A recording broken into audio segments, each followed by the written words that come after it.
Hey everyone, welcome to this explainer. If you're building AI applications right now, your biggest risk actually isn't a bad model, it's bad data. Today, we're mapping out a truly critical architectural paradigm shift for Java and Spring Boot developers who are building with AI Fabric. We're talking Retrieval Augmented Generation, or RAG, and specifically how we guarantee its quality and safety in a production environment with the support Knowledge Assistant. Let's kick things off with a question.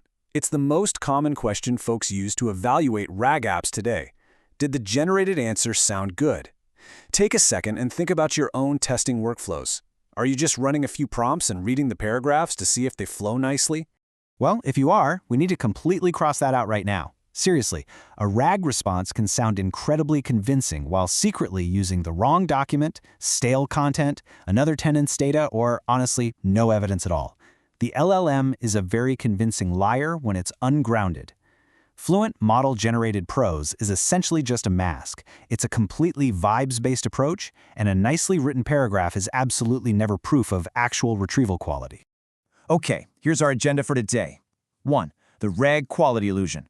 2. The deterministic quality pipeline. 3. Golden questions as contracts. 4. Stale evidence and tenancy safety. 5. Prompt regression and failures. And 6. The Prod 06 lab bridge. All right, Section 1. The RAG quality illusion. Let's look at why standard evaluation completely fails. Picture an incorrect release test architecture.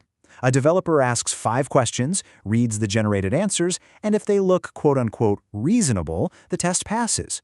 But what does this approach actually miss? A lot. It misses cross-tenant data leakage. It misses stale vector data. It misses accidental prompt fallbacks and even provider failures.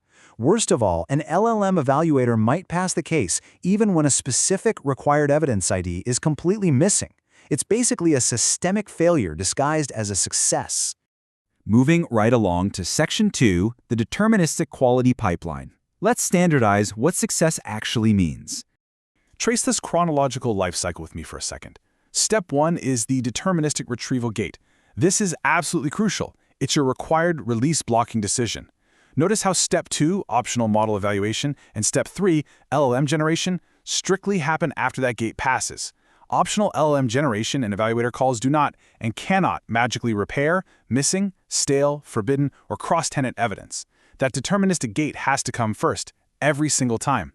Section 3. Golden questions as contracts. Let's define the rules of engagement. So in AI Fabric, the Support Knowledge Assistant owns a catalog of really realistic questions. We call them golden questions. But listen, these aren't just your everyday sample prompts. They function as strict, release-blocking application contracts. See, we don't just store an expected answer paragraph and compare the generated text character by character. Why? Because different models and prompt revisions can express the exact same grounded answer in entirely different ways. Instead, we evaluate retrieval before generation. So how do we actually define that contract in code? Well, a quality case has to declare a stable case identifier, the authenticated tenant for the retrieval scope, and of course, the expected or forbidden evidence IDs. But it goes a lot deeper than that. It requires specific text fragments to prove the latest source content is present and forbidden fragments to identify stale content. It even uses a Boolean to declare if expecting no evidence is actually the correct result. Stable evidence identity is a much stronger release contract than any generated paragraph. Let's see how this plays out with missing data by comparing an empty index with insufficient context. These are fundamentally different states, right? An empty index is totally expected maybe before a migration or after an intentional reset. In that exact scenario, a quality case that explicitly expects no evidence should pass, but only when retrieval actually returns none. But insufficient context? That's totally different. That happens when the index is perfectly healthy, but the expected source document is simply absent. Say you ask about an audit retention policy and no approved article exists. That must produce a failed quality result. If the model just steps in and gives some generic answer about common retention practices, it dangerously hides the missing application evidence. That is a failure. You just can't count that as a success. That brings us to Section 4, Stale Evidence and Tenant Safety. It's all about data lifecycle and isolation. Think about a typical data sync timeline. On day 1, your billing article says replace a payment method. Then on day 2, the article is updated in the source system to read download an invoice. Day 3, data sync updates the source projection under the exact same stable ID. The underlying document changed, but the ID hasn't. If vector synchronization fails right here, your system's completely vulnerable to serving outdated, stale information. So how do we catch this? We use those golden questions. We literally configure the case to require the new phrase download an invoice and strictly forbid the old phrase replace the payment method. If that required new phrase is missing, boom, we instantly know synchronization didn't reach the vector provider. If the forbidden old phrase is still showing up, stale derived evidence remains in the system. Both of these are highly actionable failures that have absolutely zero to do with the quality of the generated prose. Now, tenant and access safety, that is a massive priority. In our contracts, we run equivalent questions for two distinct tenants, tenant A and tenant B, whose articles have distinct stable IDs. The authenticated principal determines the tenant scope. We never just submit a trusted tenant field in the request. A passing case proves the expected tenant document is actually present, and critically, that every single cross-tenant or restricted ID is strictly absent. Listen, similarity scores alone never authorize evidence. Retrieval filters and application post-hit access checks, those are your real enforcement boundaries. All right, Section 5, Prompt Regression and Failures. Let's lock down those instructions. Look, prompts are basically code, right? And prompt resources absolutely need deterministic checks too. AI Fabric's prompt resolver combines a base version with ordered overlays. So our test suite has to prove that the intended bundle and overlay resolve correctly, and that any omitted prompt keys properly inherit from the base bundle. We also have to ensure that required template slots, like query and context, remain intact. Plus, diagnostics need to identify prompt versions without leaking the full prompt bodies, and we absolutely must guarantee that prompt changes never accidentally replace tenant, action, privacy, or confirmation controls. Prompts guide model interpretation. They are not your authorization policy. Now, there's a very clear line here between mandatory AI Fabric checks and the optional Spring AI evaluation facade.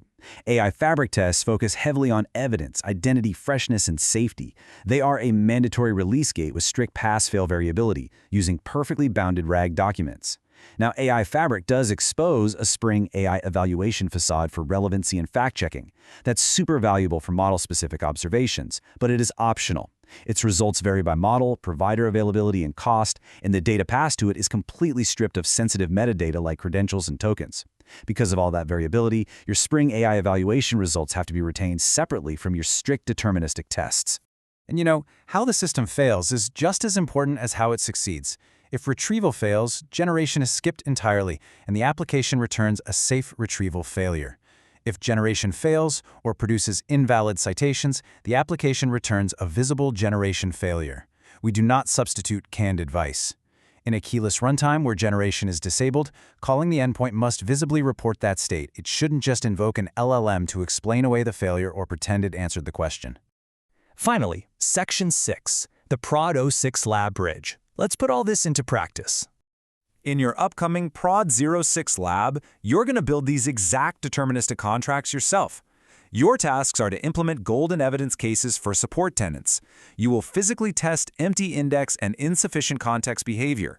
You're going to write tests to detect stale, synchronized content, verify prompt resolution, and you'll run this entire deterministic suite locally using real ONNX embeddings and Lucene. And I really want to be crystal clear on this one point. There is an optional OpenAI exercise here, but it only unlocks after your keyless local deterministic gate passes flawlessly. Once it does, it'll write separately named evidence, but you won't even touch that model-based evaluation until your pipeline's foundation is 100% proven. To wrap things up, I want to leave you with the core thesis of this entire architectural shift.